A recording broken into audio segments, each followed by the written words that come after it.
हरियाणा में इन दिनों राजनीति काफी उफान पर है क्योंकि नगर निकाय चुनाव हो रहे हैं। उसको लेकर भी राजनीति सरगर्मियां बढ़ चुकी है, लेकिन ज़्यादा राजनीति इन दिनों राज्यसभा चुनाव को लेकर तेज हो गई है। इन तमाम मुद्दों पर बात करने के लिए जेजेपी के प्रधान महासचिव दिग्विजय चौटाला साहब हमारे साथ मौजूद हैं।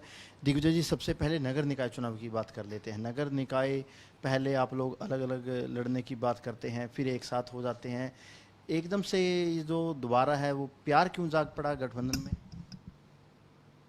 बदली हुई परिस्थितियों में भारतीय जनता पार्टी के शीर्ष नेतृत्व का दुष्यंत जी के पास उनसे संपर्क हुआ और फिर हमारी ड्यूटी लगी। कल मैं निशान सिंह जी और पार्टी के तमाम जो जिम्मेवार लोग थे वो जाकर के धनखड़ साहब से और तावड़े साहब से मुलाकात हमारी हुई। ऐसे में भारतीय जनता पार्टी और हम सब ने ये फिट करके फैसला किया कि कांग्रेस इस पूरे चुनावी रण से भाग गई, कहीं ना कहीं अपने आप को कांग्रेस ने पीछे कर लिया।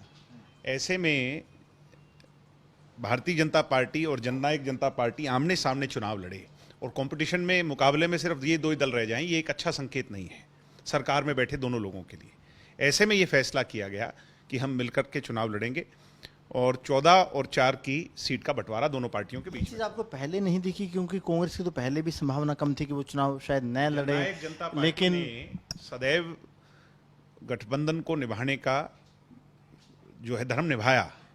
हमने पहले भी कहा था कि हम मिलकर के चलेंगे और देर दुरुस्त ये सारी चीज़ें ठीक हो गई और फिर मजबूती से जो है ना, लोगों को ऐसा लगा कि अलग अलग लड़ेंगे तो चुनाव परिणाम अच्छे नहीं आएंगे, सरकार पर मिलना हुआ।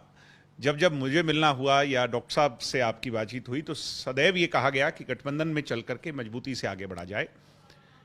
बीजेपी की जो 27 और 28 तारीख को हिसार की बैठक में बीजेपी ने अपना अलग फैसला लिया, मगर उसके बाद भी ये चीज़ें रिव्यू हुई, हालात रिव्यू हुए, बदले और उसके बाद ये फैसला हो गया है कि हम मिलकर के मजबूती से चुनाव लड़ेंगे। चुनाव का परिणाम कैसे देखते हैं? कितनी आसान रहा है गठबंधन के? 46 सीट हैं। मैं ये मान करके चलता हूं कि अधिकतम सीटें दोनों पार्टियां जीत करके आएंगी और जिससे गठबंधन की मजबूती प्रदेश के हित में और जो है ना वो होगी, दृढ़ होगी। अब बात राज्यसभा चुनाव की कर लेते हैं। राज्यसभा चुनाव में निर्दलीय उम्मीदवार हैं कार्तिकेय शर्मा, जेजेपी समर्थित है।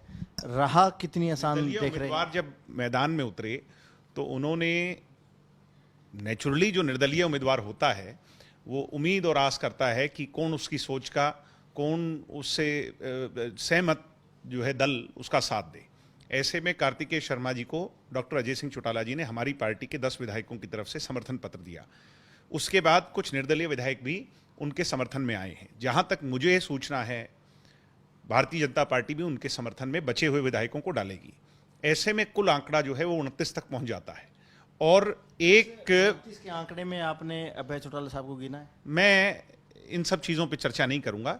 ये काम 29 में तो अभय चौटाला को भी गिनना पड़ेगा, बलराज कुंडू को भी गिनना पड़ेगा। ये काम कार्तिकेय जी का है और जो लोग इस पूरे चुनाव को मैनेज कर रहे हैं उन लोगों का है।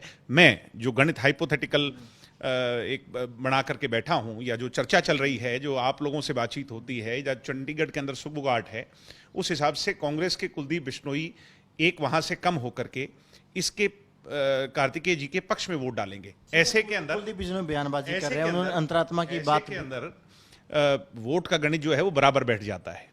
कांग्रेस के बहुत सारे लोग, मुझे ये लगता है कि कार्तिकेय जी और उनकी जो मैनेजमेंट टीम है उसके संपर्क में है।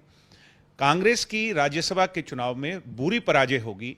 मैं कोई ज्योतिष पंडित तो नहीं, मगर कम से कम 4 या 5 वोट से कांग्रेस इस चुनाव को हारने जा रही है। उन्होंने कहा है कि सभी विधायकों को अंतरात्मा की आवाज के आधार पर वोट देनी चाहिए। विधायकों की अंतरात्मा क्या कहते हैं? खासतौर से 2 विधायकों की आपको जरूरत पड़ेगी, चाहे अभय चौटाला की बात करें, बलराज कुंडू की बात करें। इनकी नहीं पड़ेगी, वो कार्तिकेय को मैनेज करना है। मुझे उम्मीद है कार्तिकेय जी उसको अच्छी तरह मैनेज कर लेंगे। कांग्रेस के विधायक तो सारे रायपुर बैठे हैं, फिलहाल एक अच्छे रिजॉर्ट में बैठे हुए हैं। क्या लगता है कांग्रेस एकजुट रह पाएगी? चलो कुलदीप को माइनस कर देते हैं, यहाँ पर 30 विधायक तो फिर भी उनके पास है। रिजॉर्ट के अंदर सिर्फ बाहर पुलिस लगाने देने से ही बातें नहीं होती, उनकी भी अपनी अलग सोच है। वहाँ पर और बहुत स्टाफ होता है, बहुत तरह की बातें होती हैं। संपर्क हर तरीके से साधा जाता है और संपर्क हो भी रहा है उन लोगों से जो हमें सूचना मिली है कार्तिकेय जी।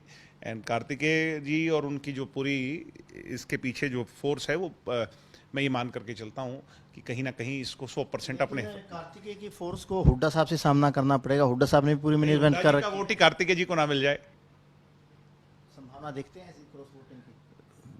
पिछले चुनाव में चौधरी भूपेंद्र हुड्डा जी ने राजनीति के क्या पैमाने तय किए थे आर के आनंद जी के उसमें, तो फिर आप कुछ भी कल्पना कर सकते हैं। एक सवाल कांग्रेस ये भी कह रहे हैं कि जेजेपी के तो विधायक खुद हमारे संपर्क में है, आपके विधायक तो एक मुश्त पड़ेंगे कार्तिकेय को। मेरे हिसाब से उसमें कोई दो राय नहीं होनी चाहिए, आपको ये सवाल ही नहीं पूछना चाहिए। ये थे दिग्विजय चौटाला, तमाम मुद्दों पर बातचीत की और कहीं ना कहीं दिग्विजय चौटाला दावे कर रहे हैं कि जो निर्दलीय उम्मीदवार है कार्तिकेय शर्मा राज्यसभा चुनाव में जीतेंगे, वहीं जो नगर निकाय चुनाव है नगर निकाय चुनाव में गठबंधन की बड़ी जीत होगी। कैमरामैन अजीत के साथ अनिल मोर, खबरें अभी तक, चंडीगढ़।